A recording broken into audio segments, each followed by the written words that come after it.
you cold.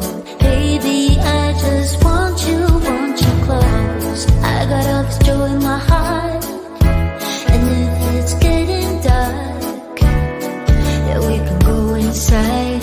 Baby, won't you hold me tight? I don't need any presents, 'cause I know I have you. I just need you and me, and I know it will be a magic holiday. Oh, you make it all okay.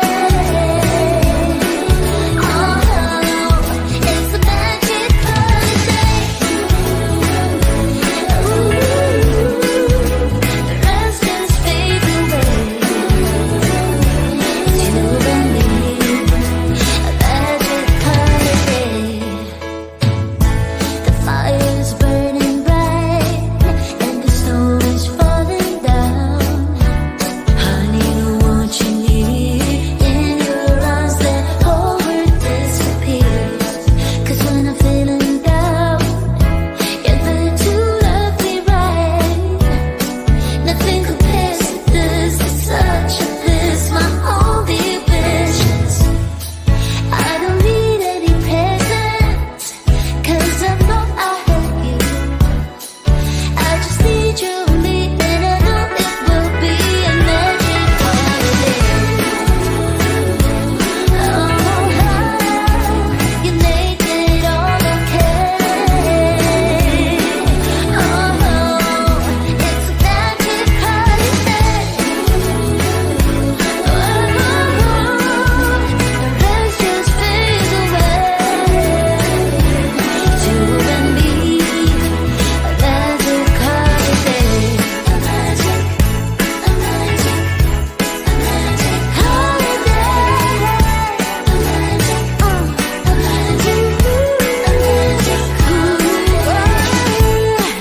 I don't need any presents, 'cause I know I have you. I just need you and me, and I know it. Hey. Okay. Hello. I would love if you said hello if you are here. Oh, we've got a lot already. Holy moly. Okay, perfect. So hi, I am Colleen. I am a DIY blogger and a hand letterer.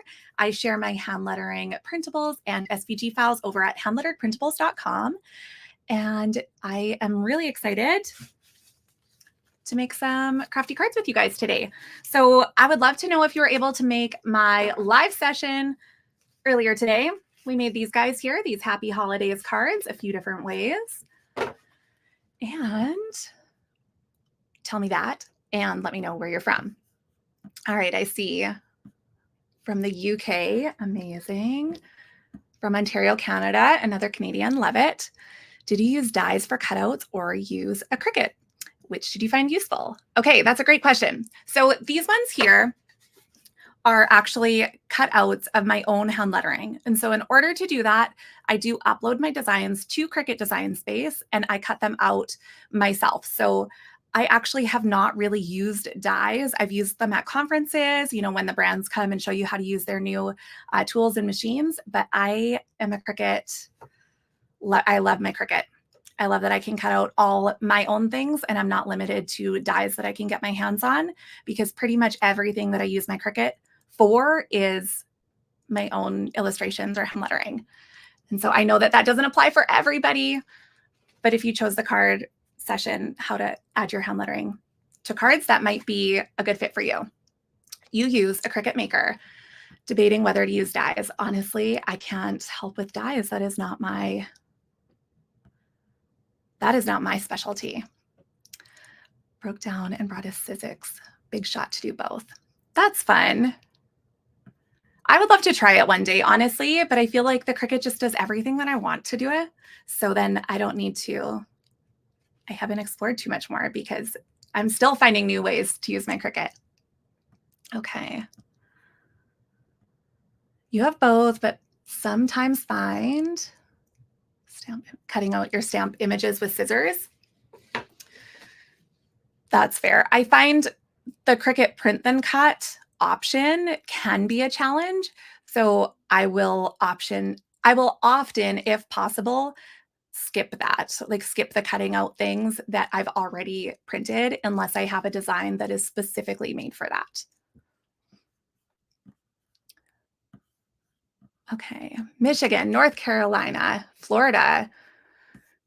You guys seem much warmer than we are here. I'm trying to get my children to wear winter jackets because we're hovering right around freezing. Can't wait to take your class. Oh, hand lettering is so much fun, Jean. I really love hand lettering, not just as a craft resource to make my own files, but just for relaxation and a creative outlet. It's my very favorite of all the crafting things that I've tried. What is the file type of your lettering? Okay, so I used my iPad to make these letters. I lettered on there to skip the step. You can absolutely use paper and then scan that in to, this is another file I'm working on right now. You can scan that in to use with your Cricut, but definitely the fastest, easiest way is to use your iPad. So the file that I gave you all as part of this workshop is a PNG file. So I know that SVGs are like the crafting file type of choice, but PNGs are so easy. If you are new to Cricut crafting, PNGs are great because you are never going to find letters jumping around. They will stay exactly where they are placed in the file. So I'm talking a PNG with a transparent background, whereas an SVG, you have different layers. A PNG is just basic, simple, you cannot go wrong. So that's what I gave you for this one here. And if you are making your own hand lettering to put on your crafts, it also saves you a step from turning those PNGs into SVG files because you don't need to do that if you are just going to be using them as is. Okay, I missed the video. What is the red floral patterned paper? Honestly, I feel like it's discontinued. It's one of the Natalie Milan ones from Cricut. I love all of her watercolor papers. Honestly, she's so talented. Anything that she puts out, I like to snag. So these ones are both hers. And then actually this one here is also, I believe, one of her watercolor sticker papers from a while ago, the lettering right there. Her papers are some of my very favorites that Cricut releases. And then the glitter paper is also Cricut. All of the products that I used in my video are Cricut products. Okay, I'm just looking through all of your comments. Hello, joining a bit late. Hi, Joyce. Nice to see you. You have a course in the VIP. Susan, what's that? I feel like I missed that. Oh, the paper being discontinued. Yeah, it is. But if you watch for anything new that she partners with Cricut on, I promise it will be just as good. I don't think that she does anything wrong. She's so talented. Okay. Yes, the course in the VIP is if you join the VIP All Access Pass, you will get access to my workshop on how to turn your hand lettering into cut files. So I will not just talk about how to turn them into PNG files like this, but also how to turn them into SVG files. So if you want to take your hand lettering and put it on the things that you are making, you can do that. But if you want to take your hand lettering and your illustrations and turn it into cut files that you can sell, then you can also do that with that workshop. So if you are new to hand lettering, that one might be like the next step. I do have a free hand lettering quick start guide that you can also try. And that one is also linked on that resource page, I believe. So it should all be very simple to find underneath the video. And Brandy's just saying here, links to the videos are all on the schedule page. So underneath the video, then there will be the links to my free brush lettering quick start guide. And then also when you get in on the All Access Pass, you will get the how to turn your lettering into cut files workshop. So that's one of my favorite things to do with my hand lettering and my Cricut. How did I get started with hand lettering? I've been teaching hand lettering since 2016, which feels like a really long time now. And I had never planned to teach it. I just wanted to learn how to hand letter to be able to make myself a pretty sign for my house because we were on a mega budget and I wanted pretty artwork and I couldn't just go out and buy that. So I wanted to make it myself. So I am self-taught, and after teaching myself and sharing DIY tutorials that included hand lettering, I was getting asked to teach classes. So I started teaching local classes, and then eventually I took those classes online. So I've now taught hundreds of students how to brush letter. And what I really like about it is that it doesn't require you to be a great writer, because my writing is super messy. And so I really try to take something that might seem a little bit more complicated, like hand lettering, and break it down and make it super easy so that anybody can do that. Kind of like with cards here. And so I'm seeing where can we find your lettering classes? So I have handletterprintables.com, and there is a tab up at the top that says learn. And then that links to all of my different courses that are available. Jean, I see your question here. I thought you could only use SVGs for the Cricut, and that is not true. You can actually use pretty much any file type, but some of them are better than others. If you have a really intricate design and you want to have layers and different colors, SVGs is for sure the way to go. SVGs can have cut lines, it can have fold lines, it can have lots of different layers, whereas a PNG is nice and simple, and it keeps, for hand lettering, I really like it because it keeps all of the letters together. You can also go and you can make a PNG in Canva, say, using a font that you really like. If you're making it for yourself, obviously be aware of licensing. But then when you go and you cut it out with the Cricut, all of the fonts will stay exactly right. Have you ever had a script font in Cricut where you go to cut it out and then the letters bounce apart because there's spacing? They cut out each letter individually, but you want it to stick together because it's a script font with connecting letters. If you go and you do that in a different design program and upload it as a PNG, nothing will bounce around. A PNG is going to keep it locked together, which is so nice and easy. This looks like exactly what you're trying to figure out last night. Yes, honestly, it is easier than it looks. The other thing that we went over in that class is not just how to cut out your lettering, but then how to add this border around it to do an offset cut for this kind of bubbly background. And I really, really love how well, like, you can do this and then it makes it pop on any background.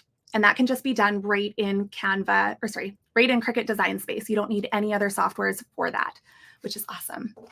That's one of their newer functions. Do you have a favorite marker for hand lettering? I do. I have two.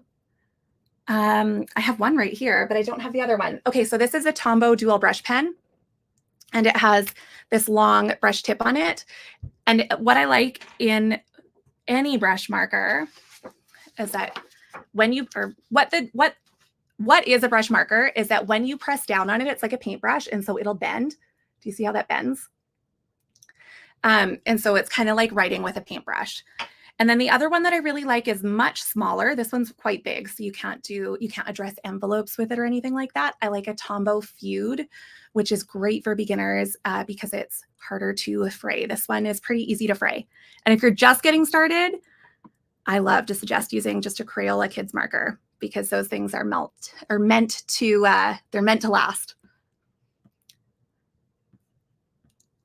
Could have fooled me that. Thank you. I do really like it.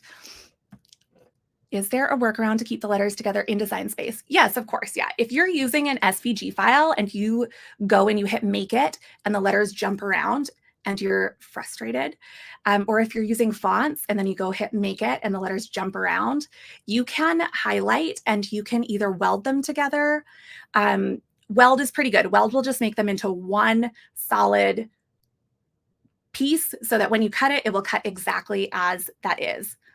So there's lots of different tools like that inside Cricut Design Space. When I was first getting started with Cricut Design Space, though, I found it easier just to design in a program that I was really comfortable with and just import it as a PNG image.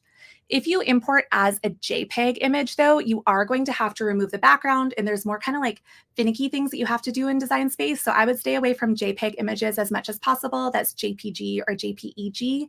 And one of the questions that I get emailed the most often, because I teach quite often how to upload your own designs into Cricut Design Space, is why when they go to cut their image, it's just cutting out the outline and not the image in the middle. So for example, say they took a picture of this and they uploaded it to Cricut Design Space, it's only going to cut out this outline. Okay, all this detail is then meant to print and then cut, Whereas if you upload it as a PNG image, just this lettering, it's going to cut around each of the letters. So I would stay away from JPG if at all possible when you're uploading your own designs. Made the difference between PNG and SVG easy. Thank you. I'm so glad.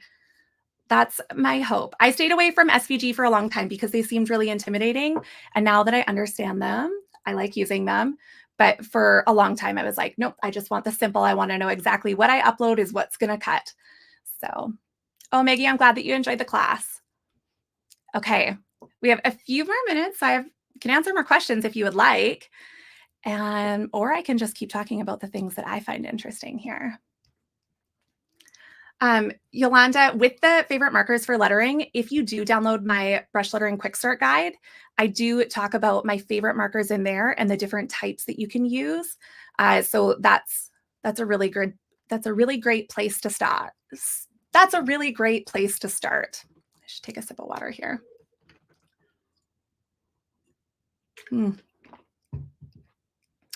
I was planning on being much more prepared for you guys, and then I got a phone call from my sister about an hour ago, and she was wedding dress shopping. So I got to be on FaceTime and help her choose her wedding dress, which was exciting. So I feel a little bit rushed coming in here, but I'm in a great mood though.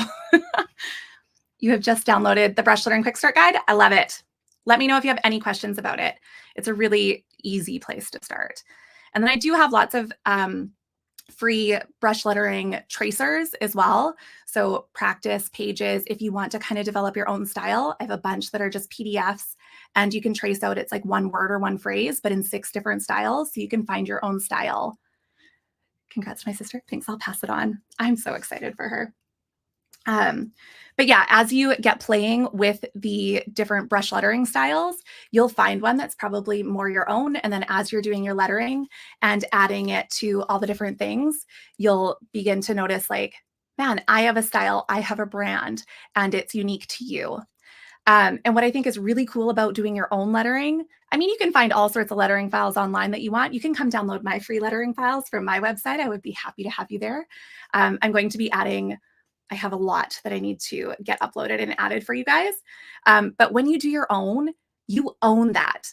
So if you're going to be creating products to sell, if you're going to be selling your cards at craft fairs, if you're going to be selling pennants at craft fairs and that sort of thing, then you don't have to worry about any kind of licensing or getting any kind of, you know, like you don't have to read the legal jargon because you own it because you did that lettering. So I think learning to do it yourself is amazing for that reason.